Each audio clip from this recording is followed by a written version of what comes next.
Sports Information Director for Lynn University.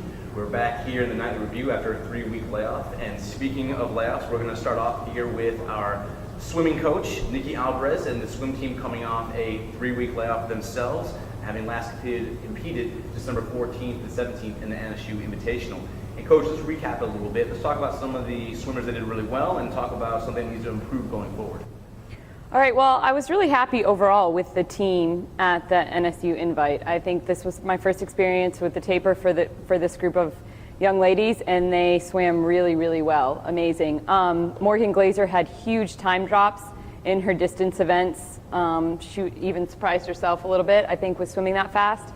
Tyne Potheater surprised everybody with second places in both of the breaststrokes at a big meet. You know, FIU was there as well. It wasn't just our conference teams and a couple other Division II schools. So to take away 2 second places in her main events was huge. Tally Carmignani had some B cuts. She got a B cut in the 200 free and the 1,000, I think the 500, and maybe some other events that I'm missing there. But she had a really, really great meet as well, taking some top places. And so putting a lot of girls into the top 10 at that meet was huge for us going into conference coming forward. Now this weekend you're back in the pool in Melbourne, Florida. We'll be taking on St. Leo and Florida Tech. These are 2 schools that we're very familiar with, having opened the season against them, actually just opening our program against these 2 schools. Now what kind of experiences are the girls and you going to be able to take away from that meet and carry over to this meet? Well, this meet's a little bit different format. We swim the 13 event order with hundreds of the strokes at that meet. We're going to swim the 13 event order with 200s of the strokes and a 400 IM instead of 100 or instead of a 200 IM.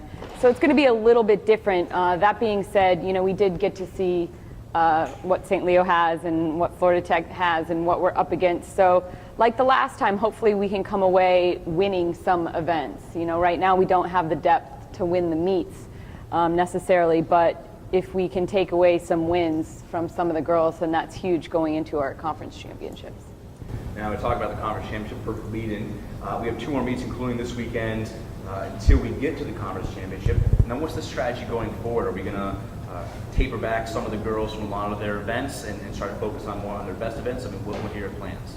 Well, we're going to make sure that we get them in their conference championship events. So we're starting to really focus in on what those are going to be for those of the girls. Sometimes girls know, like Tyne, for example, she's a breaststroker. She's going to swim the breaststrokes and the 50 free. Her events have been decided for quite some time. Some of the other girls are a little bit more versatile, like Julia Peterson, who, you know, at the beginning of the year we were focusing in on the freestyles, but our conference is really deep in the freestyles, so we're kind of moving her towards the backstrokes and possibly even the 200 IM as opposed to the freestyles. So we're going to try to get her in the backstrokes in those events so that she has that experience behind her going into conference. So we really are starting to focus on their main events. Perfect. Well, you guys are getting back in action this Saturday. We're going to be in Melbourne, Florida, taking on St. Leo and Florida Tech. And just check on the website for all the results and information on this women's swimming team. Thank you, Coach. Thanks.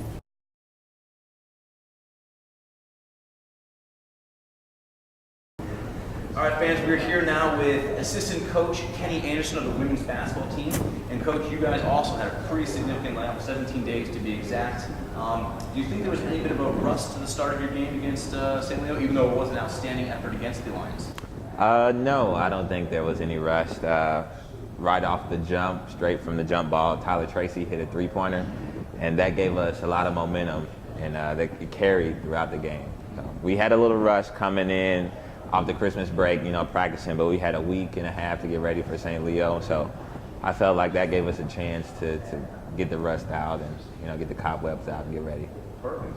Now let's talk a little bit more about that St. Leo game. I mean, we all know Kira Harvey, big time scorer. She drops 20 against the Lions. She's leading the conference with 19.9 points per game. But you guys had a great defensive effort. I mean, 31% shooting for the Lions, and you had 3 girls, Tashina Bailey, Charlotte Nelson-James, and Tyler Tracy, all combined for 7 blocks. So talk about what those 3 girls meant defensively and just overall the defensive effort for you guys.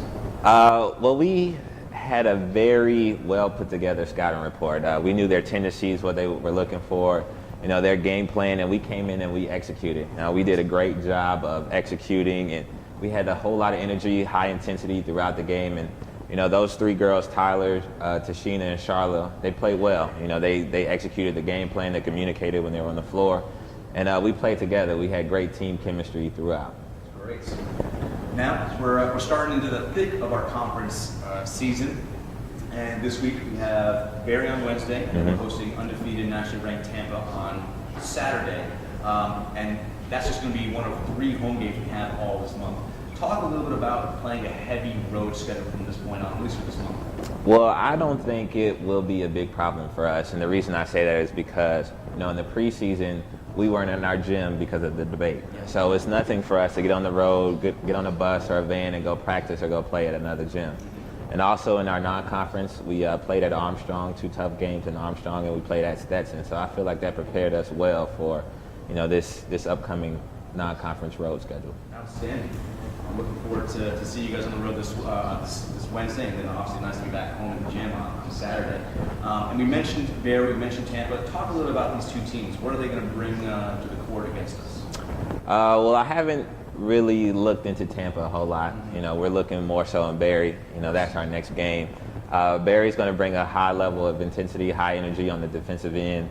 Their guards are really big, and they're looking to get to the rim and score. So we're going to have another great effort like we did against St. Leo against Barry. It'll be a tough one. Perfect. Well, the girls will be playing Barry on Wednesday, 5:30 tip-off. That's going to be in Miami Shores, Florida. And then, like I mentioned earlier, we're going to be hosting the University of Tampa on Saturday, and tip-off scheduled for 2 p.m. So we'll have live audio and live video for all those games. Thanks, Coach. Thank you.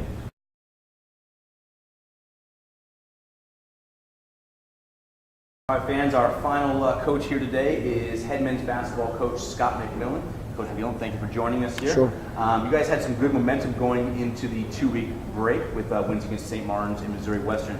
How do you think the team fared in practice leading into the new year, and an unfortunate loss against St. Well, as coaches, I don't know who likes this mandatory 7-day break. I definitely don't. I really think, to be honest with you, we came back worse. I'm going to be, completely honest. I just, the 7 days is tough. I know guys are going to take some time away.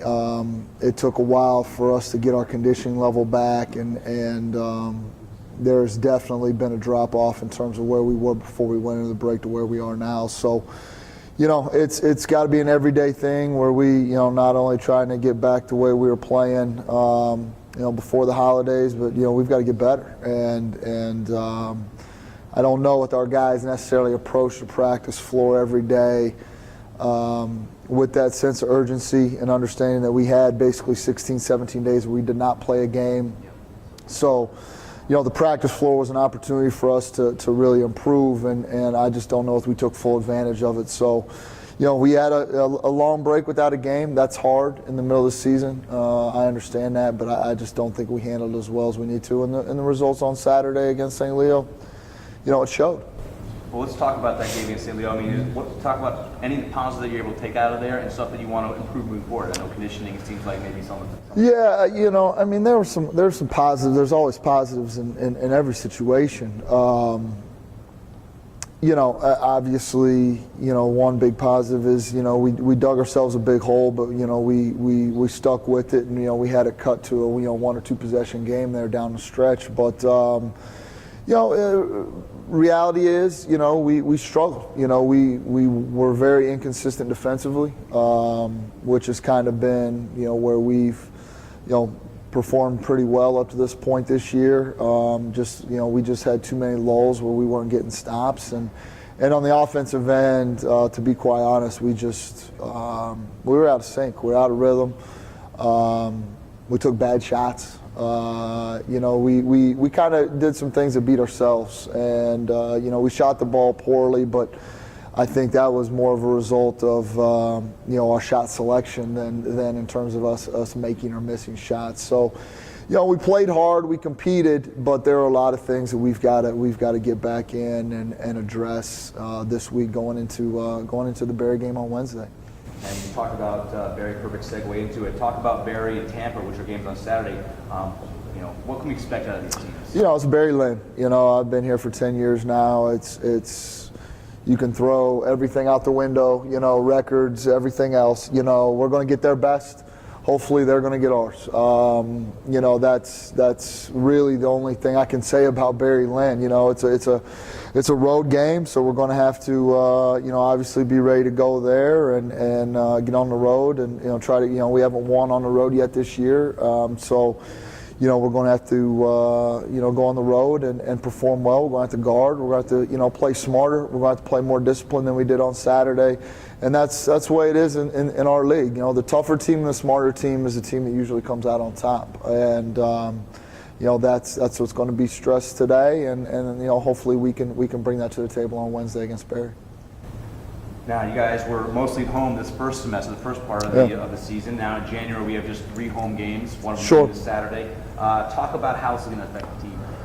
You know, hopefully good in a positive way. You know, I you know, traditionally, you know, we've performed well on the road. You know, in past years. In all honesty, we've, you know, a lot of times played better on the road than we have at home. So, you know, hopefully, you know, we can understand what it takes to win on the road. You know, hopefully we learn from Saturday's, you know, loss in terms of, you know, taking care of the ball, you know, getting good shots and, you know, being consistently defensively and on the backboards. That's what you have to do to win games and in our league, and especially on the road. So, you know, we've got 2 days of practice here. Hopefully we can shore some things up. Hopefully I've got our guys' attention now a little bit better. And, you know, we got a big week ahead of us, and obviously that starts with you know, a big rivalry game here with Berry and Lynn on the road. So we're looking forward to it. It's always a fun game. It's always a hard-fought game. It always comes to you know, down the stretch who's going to make plays and who's going to get key stops. So you know, that's what we're looking for. That's what we're going to prepare ourselves for, and hopefully, you know, the 12 guys in the blue jerseys on Wednesday will make enough plays to win the game on Wednesday night. Well, I know in my time here that it's always been a hard-fought battle against Berry. It always goes down to that, seems like that last possession, That's right. last shot. So it should be a good game. Fans, that tip-off is scheduled for 7:30 p.m. on Wednesday in Miami Shores. Saturday, Lynn University hosting the University of Tampa, and that is also slated for a 4 p.m. tip-off. Those games can be seen live on LynnFunnyNights.com. Coach, thank you very much for showing up. Don't forget to follow us on Twitter and like us on Facebook.